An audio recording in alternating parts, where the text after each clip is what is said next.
जब आप शिव शब्द सुनते हैं तो आपके दिमाग में क्या आता है? एक योगी जो हिमालय पर बैठता है, एक देवता जिसके गले में सांप है, या एक पति जो पार्वती के साथ है? हमारा मन कहानियों को पसंद करता है, इसलिए हमने ईश्वर को एक चेहरा दे दिया है, एक शरीर दे दिया है। लेकिन जरा रुकिए, अगर शिव इस ब्रह्मांड के रचयिता हैं, तो क्या वे एक मानव शरीर में समा सकते हैं?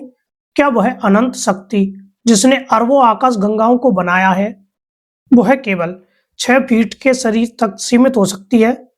वेद, उपनिषद और आज का मॉडर्न फिजिक्स एक ही बात कर रहा है, लेकिन अलग अलग भाषाओं में। हमारे ऋषियों ने हजारों साल पहले ही कह दिया था, न तस्य प्रतिमा अस्ति, उसकी कोई मूर्ति नहीं है, उसका कोई आकार नहीं है। शिव कोई व्यक्ति नहीं है, शिव एक तत्व है, शिव एक ऊर्जा है। आज के इस वीडियो में हम उस मूर्ति को तोड़ेंगे जो हमने अपने मन में बना रखी है, और असली शिव से मिलेंगे जो न कभी जन्म लेते हैं और न कभी मरते हैं। हम जानेंगे कि आइंस्टीन का विज्ञान और भारत का आध्यात्म कैसे एक ही बिंदु पर आकर मिलते हैं, और वह बिंदु है शिव। सबसे पहले हमें शिव शब्द को डिकोड करना होगा। संस्कृत में सी का अर्थ है जिसमें सब कुछ स्थित है, और बा का अर्थ है शक्ति या अनुग्रह। लेकिन इसका एक और गहरा अर्थ है वह जो नहीं है। इसे ध्यान से समझिए। अस्तित्व में दो तरह की चीजें हैं। एक वह जो है, जैसे सूरज, चांद, तारे, पेड़, आप और मैं, यह सब पदार्थ हैं। और दूसरा वह जो नहीं है, वह खाली जगह, वह शून्यता जिसमें यह सब टिका हुआ है। आज का विज्ञान कहता है कि यह ब्रह्मांड 99.9% खाली है। परमाणु भी भीतर से खाली है। यह जो खालीपन है, जो अनंत अंधकार है, वही शिव है। प्रकाश तो आता है और जाता है, सूर्य का जन्म होता है और मृत्यु होती है, लेकिन वह अंधकार जिसमें सूर्य चमक रहा है, वह हमेशा रहता है, वह शाश्वत है। इसलिए शिव को कर्पूर गौरम, सफेद या प्रकाश भी कहा जाता है, और कालातीत, अंधकार या समय से परे भी।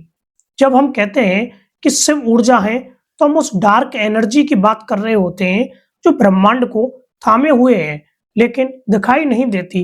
शिव वह गोद है जिसमें पूरा ब्रह्मांड खेल रहा है। अब सवाल आता है, अगर शिव का कोई आकार नहीं, तो हम शिवलिंग की पूजा क्यों करते हैं? यह समाज की सबसे बड़ी गलतफहमी है। लिंग शब्द का संस्कृत में अर्थ होता है चिन्ह या प्रतीक। जैसे सड़क पर लाल बत्ती रुकने का चिन्ह है, वैसे ही शिवलिंग उस निराकार का चिन्ह है। जब वह निराकार ऊर्जा पहली बार आकार लेने की कोशिश करती है, तो वह सबसे पहले अंडाकार रूप लेती है। ब्रह्मांड का आकार क्या है? अंडाकार। गैलेक्सी का केंद्र अंडाकार। यहाँ तक कि हमारी आत्मा का ऊर्जा रूप भी योगियों ने अंडाकार देखा है। शिवलिंग कोई शारीरिक अंग नहीं है, यह ब्रह्मांड की उत्पत्ति का बीज है। यह दर्शाता है कि ईश्वर का कोई हाथ, पैर या चेहरा नहीं है, वह बस एक स्तंभ है, ऊर्जा का एक पुंज। स्कंद पुराण कहता है, आकाश स्वयं लिंग है और पृथ्वी उसका आधार, पीठ है। तो जब आप शिवलिंग पर जल चढ़ाते हैं, तो आप किसी पत्थर पर जल नहीं चढ़ा रहे। आप इस बात को स्वीकार कर रहे हैं कि हे ईश्वर, तुम्हारा कोई अंत नहीं है, तुम निराकार हो। शिवलिंग रूप और अरूप के बीच का दरवाजा है। आइए अब थोड़ा विज्ञान की बात करते हैं। 20वीं सदी में अल्बर्ट आइंस्टीन ने एक समीकरण दिया, E=mc²।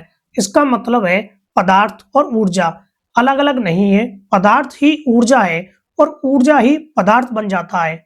हजारों साल पहले वेदांत ने यही कहा था, सर्वम शिवमयम जगत। यह पूरा जगत शिवमय है। इसे ऐसे समझिए, बर्फ ठोस है, यह विष्णु का पालन रूप है। भाप गैस है, यह निराकार है, लेकिन दोनों मूल रूप से H2O पानी ही है। उसी तरह शिव वह मूल ऊर्जा है। जब वह ऊर्जा जम जाती है, तो वह शक्ति या पदार्थ बन जाती है, यानी पेड़, पहाड़, जानवर और हम। जब वह पदार्थ नष्ट होता है, प्रलय, तो वह वापस ऊर्जा बनकर शिव में समा जाता है। आधुनिक भौतिकी कहती है, energy can neither be created not destroyed, only transform. ऊर्जा ना तो पैदा की जा सकती है और ना ही नष्ट की जा सकती है, केवल रूप बदलती है। यही परिभाषा वेदों में शिव की है, अजन्मा, अविनाशी, स्वयंभू। शिव ही वह क्वांटम फील्ड है जिससे सब कुछ निकलता है। क्या आप जानते हैं कि दुनिया की सबसे बड़ी फिजिक्स लैब CERN, जहां गॉड पार्टिकल की खोज हुई, उसके बाहर किसकी मूर्ति लगी है? भगवान शिव की नटराज मूर्ति। क्यों? क्या पश्चिमी वैज्ञानिक हिंदू धर्म को मान रहे हैं? नहीं, वे सत्य को मान रहे हैं। वैज्ञानिकों ने महसूस किया कि परमाणु के भीतर इलेक्ट्रॉन, प्रोटॉन और न्यूट्रॉन स्थिर नहीं है, लगातार नाच रहे हैं, एक एक सेकंड में लाखों बार बन रहे हैं और मिट रहे हैं। नटराज का रूप शिव जी की ऊर्जा का सबसे बड़ा प्रमाण है। उनके एक हाथ में डमरू है जो ध्वनि का प्रतीक है, जहां से सृष्टि शुरू हुई। दूसरे हाथ में अग्नि है जो विनाश का प्रतीक है, और वे नृत्य कर रहे हैं जो इस ब्रह्मांड की निरंतर गति को दर्शाता है। जो कापरा, एक प्रसिद्ध भौतिकी विज्ञानी, अपनी किताब द ताओ ऑफ फिजिक्स में लिखते हैं, आधुनिक भौतिकी ने हमें दिखाया है कि निर्माण और विनाश का नृत्य ही पदार्थ का आधार है, और हिंदू धर्म के पास इसका सबसे सुंदर प्रतीक है नटराज शिव। शिव का तांडव कोई गुस्से वाला नाच नहीं है, यह लाइफ फोर्स का स्पंदन है। अगर यह नाच रुक जाए तो इलेक्ट्रॉन घूमना बंद कर देंगे और दुनिया बिखर जाएगी। अब आप पूछेंगे, अगर शिव ऊर्जा है तो मूर्ति की पूजा क्यों करते हैं? हमें किसकी पूजा करनी चाहिए?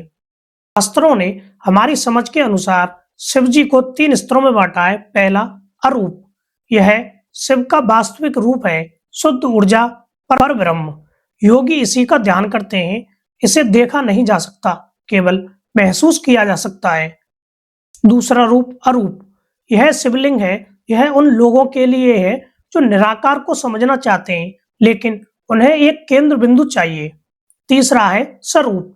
यह वह शिव हैं जो कैलाश पर बैठे हैं, जिनके परिवार हैं। क्यों? क्योंकि मानव मन को प्रेम करने के लिए, संबंध बनाने के लिए एक चेहरे की जरूरत होती है। आप बिजली से प्यार नहीं कर सकते, लेकिन आप उस बिजली से जलने वाले बल्ब की रोशनी का आनंद ले सकते हैं। सगुण साकार शिव महादेव हमें उस निर्गुण ऊर्जा तक ले जाने का एक जरिया है। वे सीढ़ी है, मंजिल नहीं। तो दोस्तों, निष्कर्ष क्या है? शिव कहीं बाहर नहीं, वे किसी 7वें आसमान पर नहीं बैठे। वह ऊर्जा जो आपके दिल को धड़का रही है, वह शिव है। वह चेतना जो आपकी आंखों के पीछे से इस वीडियो को देख रही है, वह शिव है। शिवोहम, मैं शिव हूं। यह अहंकार की घोषणा नहीं है, यह इस सत्य का एहसास है कि यह छोटा सा शरीर नहीं हूं, मैं वह अनंत ऊर्जा हूं जो कभी नहीं मरती। जब हम कहते हैं शिव ऊर्जा है, तो हम आपको आजाद कर रहे होते हैं। डर से आजादी, मृत्यु के भय से आजादी, क्योंकि शरीर मर सकता है, ऊर्जा नहीं। अगली बार जब आप ओम नमः शिवाय कहें, तो किसी और को नहीं, अपने भीतर की उस शक्ति को नमन करें। पहचाने कि आप और ब्रह्मांड अलग नहीं है। क्या आप उस ऊर्जा को अपने भीतर महसूस कर पाते हैं? अपने विचार नीचे कमेंट्स में लिखें, और अगर आपको यह वैज्ञानिक आध्यात्मिक यात्रा पसंद आई तो वीडियो को लाइक करें और शेयर करें, ताकि दुनिया जान सके कि सनातन धर्म केवल विश्वास नहीं, बल्कि एक परम विज्ञान है। मैं हूं आपका दार्शनिक साथी आकाश सोगरवाल। मिलते हैं अगली वीडियो में, तब तक के लिए हर हर महादेव।